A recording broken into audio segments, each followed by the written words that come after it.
Ang sumilawang pagsusulit ay pagluluto. Pagluluto?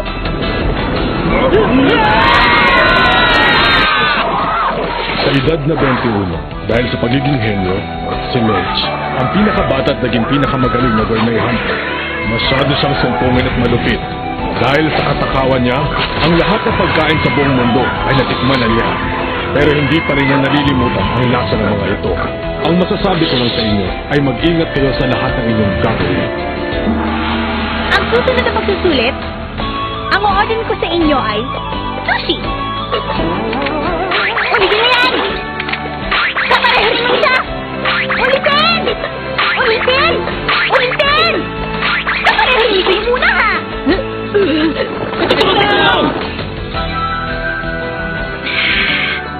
Sorry, nabusog yata ako sa kinain ko.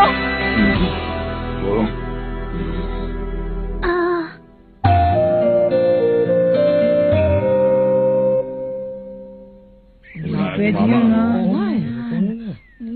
Seryoso ba siya? Huwag niyo sabing ibabagsak niya tayong lahat. Isa itong malaking kalokohan. Hindi to totoo. Hindi maaaring tapos na ang pagsusulit. Ano naman yan? Di pwede to. Ang sabi ko'y wala akong pakialam. Basta sabihin mo na lang sa kinauukulan na lang ng sinabi ko sa'yo. Hindi! Ang resulta Pagdating sa pagkain, nasisiraan talaga ng bait itong partner ko na si Mench. Buhara! Mabuti pang tumahimik ka na lang dyan! Totoo kaya talaga ito? Sa akin pa rin ang huling desisyon sa pagsusulit nito. Bakit? May reklamo kayo? Hindi ako papayag. Ako rin, isa itong kalokohan. Babagsak na tayo ng dahil lamang sa hindi tayo marunong magluto. Baka hindi ko mapigilan ang sarili ko sa babae ito. Naku lagot, sigurado itong isang malaking kaguluhan. Tama na! Basta hindi ko babaguhin ang aking desisyon. Dahil walang sino man sa kanila nakapasa sa pangalawang pagsusulit. Teka lang po, sandali. Bigyan niyo pa kami ng panahon. Anong ginagawa mong bata ka? Akin na nga yan! Kailangan ko pong makapasa sa pagsusulit na to dahil kailangan ko makita ang aking ama. Ganun ba? Pasensya ka na lang, bata. Pero alam mo naman na ako pa rin ang tagapagbigay ng pagsusulit, kaya ako lang ang makakasabi kung sinong nakapasa. Maliwanag na ba sa'yo yun, bata? Oo naman. Kaya nga bakit hindi mo pa kami bigyan ng isa pang pagkakataon sa pagsusulit? Kapag sinabi kong hindi, hindi! Kaya tapos na ang pagsusulit para sa taong ito! Ano bang hinihintay niyo? Magsiuwi na kayong lahat!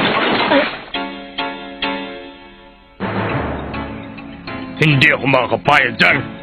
Hindi ko matatanggap ang sinabi mo. At uwi na lang isang talanan. Masyado naman yatang madaling mapiko ng batang to. Ano?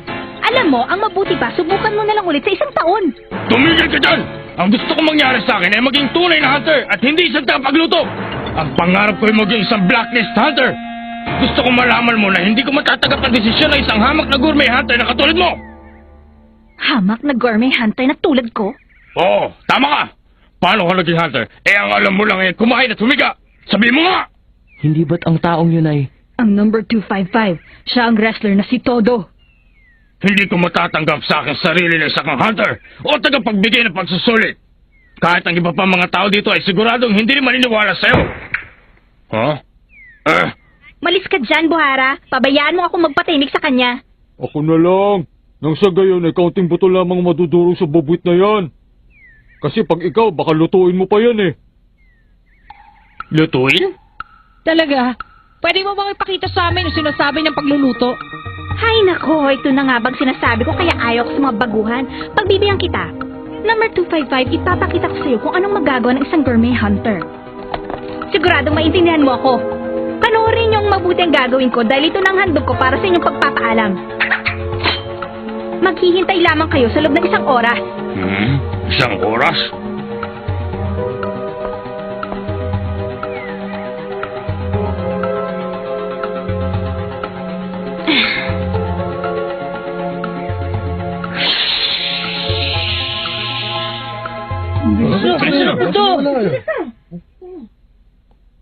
Lumilihis na yata ang takbo ng sitwasyon sa dapat itong puntahan. Lalo tuloy akong ginaganahang makita ang susunod na eksena. Ano ho ang gagawin natin? Binabaan yata ako ng telepono, mukhang mainit ang kanyang ulo. Masyado talaga matigas ang ulo ng batang yan. Sana hindi niya baguhin ang kanyang desisyon ng walang magandang rason. Pero sa tingin ko po ay hindi yata patas ang desisyon na ginawa niya. Ang pagsusulit na yan ay para makita kung sino sa kanina ang malakas ng pakiramdam sa pamamagitan ng pagluluto. Oo, kaya alam mo, huli na lahat eh. Napakarami talaga matitigas ang ulo sa mga alaga nating hunter. Dahil sila ang namamahala sa pagsusulit, masyado nilang hinihigpitan ng mga aplikante. Kung sa bagay, dati nagkaroon din ng pagkakataon na walang nakapasa dahil sa tagapagbigay ng pagsusulit. Pero sa pagkakataong ito, ang desisyon ni Mitch ay nakikita kong problema.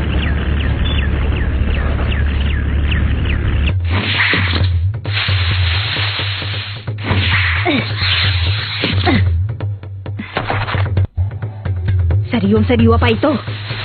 Ah?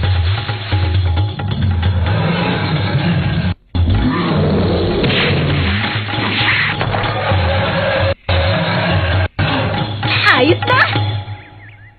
Tingnan nyo, hindi ba malapit nang umabot sa 1 oras? Nandito na ako!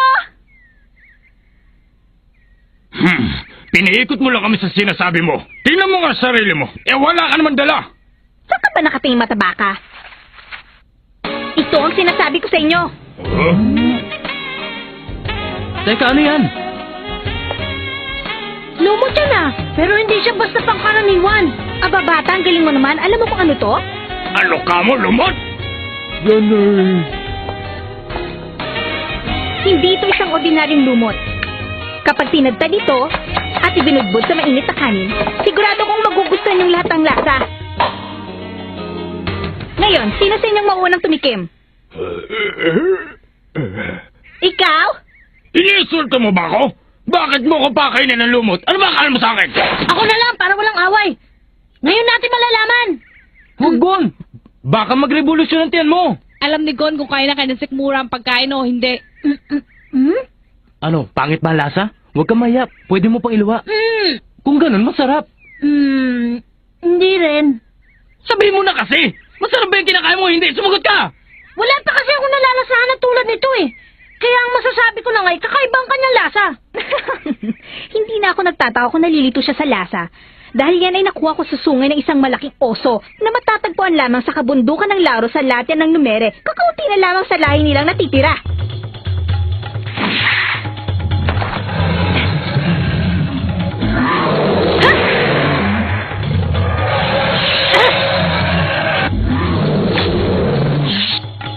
Bata, alam mo ba yan ang pinakabihirang putahe na kinababaliwan ng lahat ng mga gourmet hunters sa buong mundo? Kaya niyang patunayan na siya nga ang pinakamagaling na gourmet hunter. Teka lang, sandali. Ang sabi niya, pinuntahan niya yung Latyan. Hindi ba doon naubos ang halos kalahati ng mga aplikanteng kasabay natin? At hindi lang yun, nakabalik siya dito sa loob lamang ng 1 oras na wala man lang gasgas. Medyo mahusay siya ha. Ngayon, meron na ba kayong ideya tungkol sa mga gourmet hunter? Kailangan ko matikman ulit para masabi ko kung anong lasa. Tumigil ka na nga nakakakain dyan, bata! Baka hindi mo alam kung gaano kahalaga yan!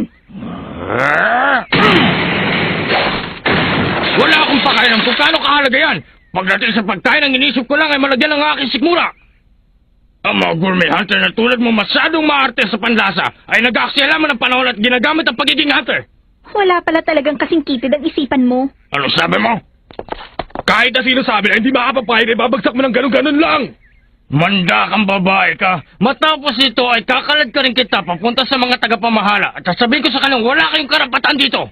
Gawin mo kung anong gusto mo. Tumigil ka, babae! Ikaw?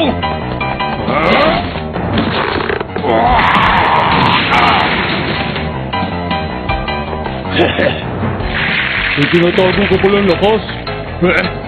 Siguradong magiging masaya to. Kaya umanda ka. Buhara, huwag ka makialam dahil laban ko ito. Kung ganon...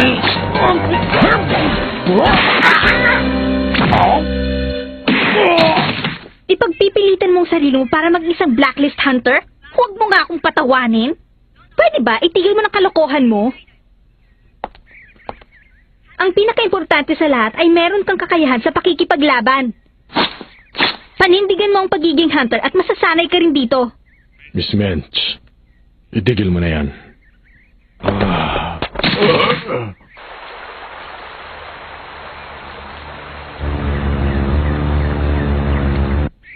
Sa ngayon ay nasisiguro kung wala na magdududa sa iyong kakayahan bilang tagapagbigay ng pagsusulit. Kaya lamang ay hindi na kita maintindihan. Alam kong wala akong karapatan na magsalita sa iyo tungkol sa pagsusulit, pero... Tumigil ka na nga dyan! Kahit sino pang makialam ay hindi ko na mababago ang desisyon ko sa pagsusulit na ito. Tignan mo, Hindi lamang simpleng lakas ng pangangatuan ang gusto kong makita sa binibigay kong pagsusulit sa kanila.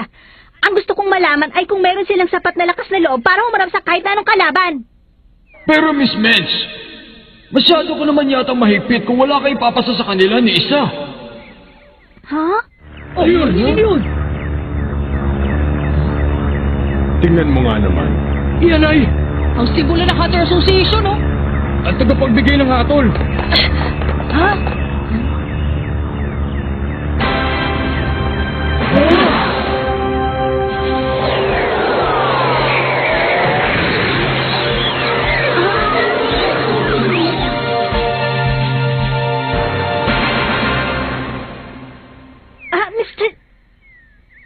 Mr. Chairman.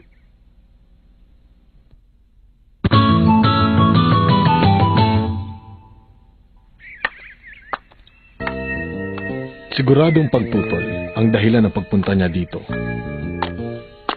Teka, sino naman yung matandang yan? Tinawag siya ni Mesh na Mr. Chairman. Ibig sabihin, napakataas naman ng tinalon niya. Ibang klase. Tama ka. Napakatibay ng buto niya sa binti. Matagal na panahon na rin, Chairman Netero. Siya ba? Mr. Chairman ng Hunter Association. Siya ang pinakamakapangyarihang tao sa lupuan ng Hunter exam. Talaga siyang pinakamagaling. Nakita mo naman, hindi ba? Ako ang pinakamataas sa lahat ng miyembro ng Hunter Association. Ako ang namamahala kapag gumugulo na ang sitwasyon, katulad ngayon. Hindi ba binibining... Ha? Opo. Tingnan niyo mabuti. Mukhang kinakabahan ngayon si Mensch. Patunay lamang na importante talagang taong yan. Sa madaling salita, ang matandang yan ang magiging tagapagtanggol ng mga aplikante. Gusto mo mapatunayan kung talaga meron silang sapat na lakas ng loob para humarap sa kahit na anong uri ng kalaban. Tama ba sinabi ko, Binibini?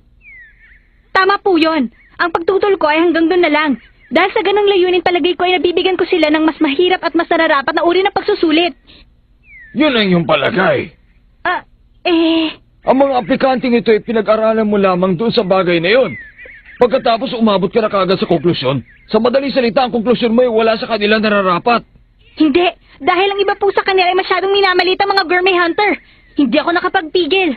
Noong oras na yun ay mayroon ding nagbunyag ng formula sa lahat ng mga kalok sa pagsusulit kaya nainis ako. Kaya naman hindi ko napigilan ang aking sarili at yun ang naging desisyon ko. Kung ganun, sa madaling salita, ay alam mong hindi patas ang ginawa mong desisyon. Tama ba ako? Opo, pagdating sa pagluluto ay hindi ko mapigilan ang sarili ko. Kaya hindi po ako nararapat dito. Pasensya na. Napakatapat mo talagang bata. Ang nakikita ko sa iyo bilang tagapagbigay ng pagsusulit ay problema. Pero nauunawaan kita kapag tinitingnan kita bilang pinakamagaling sa lahat ng mga gourmet hunter. Dahil naipapakita mo ang tunay mong damdamin sa pagluluto, Iha. Mr. Chairman. May naisip ako. Bibigyan natin sila ng isa pang pagkakataon. At ikaw pa rin Binibining Mensch ang inaatasan ko sumuri sa kanila. Pero sa bagong proyekto, gusto ko sana ay makilahok ka sa kanilang pagluluto para may pamalas mo ang iyong galing bilang hukom. Gusto mo ba yun? Sa palagay ko sa gagawin natin ito ay makakasundo mo na lahat na aplikante. Ano? Ayos! Kinabahan ako kanina. Akala kung ano na mangyayari. Pero susubukan pa rin nilang kakayahan natin sa pagluluto at hindi ito magiging madali. Meron pang isang pagsusulit. Oo, di masaya ka na. Oh!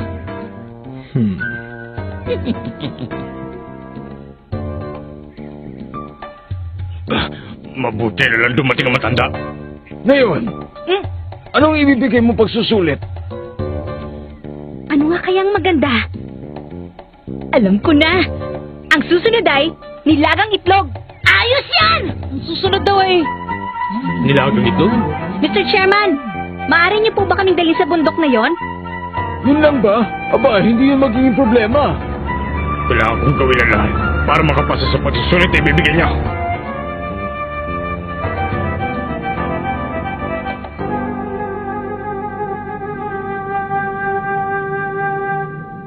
Nandito na tayo! Nakakatakot. Napakadilim. Ano kayo meron sa ilalim niyan? Huwag kang mag-alala. Sa baba ay merong malalim na ilog. Paano? Mauna na ako? Bumaba siya para kumuha ng itlog ng Spider Eagle. Dahil sa gitna ng biyak na yan namumugad ang mga yun. Ang itlog ng mga spider eagle ay nakasabit sa kanilang sapot para maprotektahan laban sa ibang uri ng halimaw na kumakain ng itlog nila.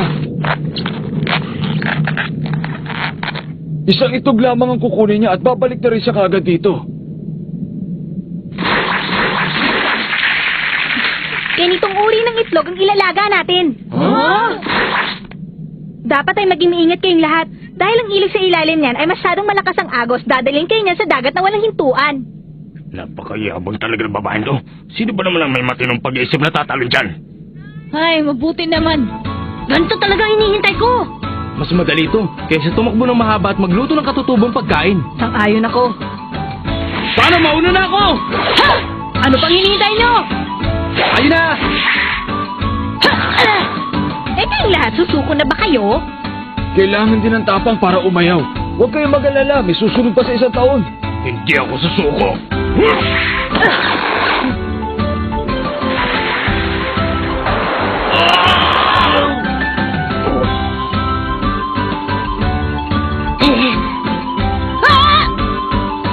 Sa akin ito, bata. Ano yun? Ha? Yung mga spider eagle! Tulungan niyo ako!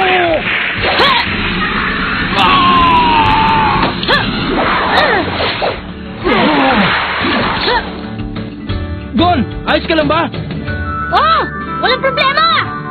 Oh, Kakaiba naman yung batang yun. Bilib ako sa kanya. Kailangan mo mag-ingat sa mga ginagawa mo. Ayos lang ako, Loryo! Tapos lang pagkuha niyo ng pagkain. Ngayon, ipakita niyo na sa akin ang mga nakuha niyong itlog. Isipin niyo na kung anong gusto niyong isipin. Basta ang itlog na yun ay akin. Ang daya niya. Hindi ako papayag. Minahon ka lang dyan. Ha? Asa na? Eto na ang itlog ko! Ha? Paano mong nakuha yan? Magaling! Napakahusay mo talagang bata ka. Pero bakit mo nga pala isinugal ang buhay mo at bumalik pa doon para lamang iligtas ang matabang yan? Kasi... Narinig ko sabi niya, tulungan niyo ako. Diretso kang sumagot, bata. Napakasimple sa bagay eh. Bakit pa nga ba? Gon, ang kulit mo talaga. Masyado pang maaga para magsaya. Ang pagsusulit ay hindi pa natatapos dito sapagkat ilalaga pa rin ninyo ang mga itlog na nakuha niyong lahat. Alalahanin nyo, ang nilagang itlog ay tulad din ng ibang pagkain kaya dapat lamang na maayos ang pagkaluto. Pero hindi ibig sabihin na basta na lamang ang paglagang gagawin nyo na gaya ng ordinaryong itlog. Siguro naman ay hindi ko na kailangan sabihin sa inyo na babantayan ninyo ang pagluluto. Pag kulang sa luto, bagsak ka. Hindi pa kaya eksakto yun? Hindi, konti pa. Eh kung ordinaryong itlog na, hindi ko kayang lutuin. wow! Ano sinabi mo, wow? Oh? Ibig sabihin, luto na yan! Kunin na! Huh?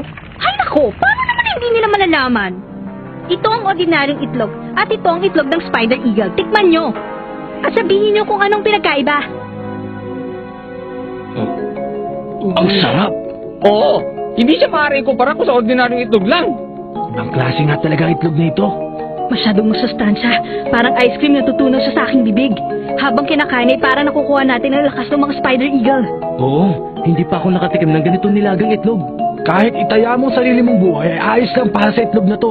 Mas gusto kong lasa nito kaysa doon sa kanin na nilagyan ng putik. Lumot ang nakalagay doon, hindi putik. Lumot yon, bata, at bihirang-bihira ang pagkain na yon. Ginong todo, saan nyo na lang po itong kalahati? Sige. Ang sarap. Napakasarap niya. Hindi ko akalain na ganito pala ito kasarap. Kapag nakahanap ka ng masarap na pagkain na hindi pa natitikman ng kahit na sino man, makakaramdam ka ng pambihira at kakaibang kasiyahan na parang nakahuli ka ng isang kilabot na kriminal o nakahanap ka ng isang baon na kayamanan. Kaya kaming mga gourmet hunter ay isinusugal din namin ang aming buhay kagaya ng iba.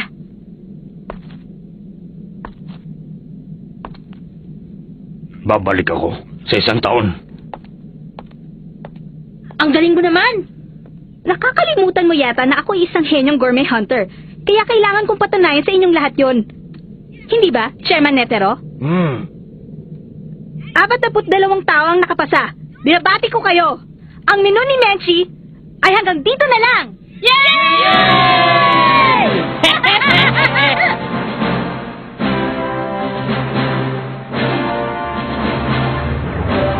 Mabuti naman at natapos na rin ang pangalawang pagsusulit. Salamat sa iyo, Chairman. Sa pagkakataong ito, marami ako nagugustuhan sa mga baguhan. Nasasabik na po ako. Ako rin. Ito na ang simula ng totoong pagsusulit. Ilan kaya sa mga aplikante ito matitira? Hindi na talaga ako makapaghintay.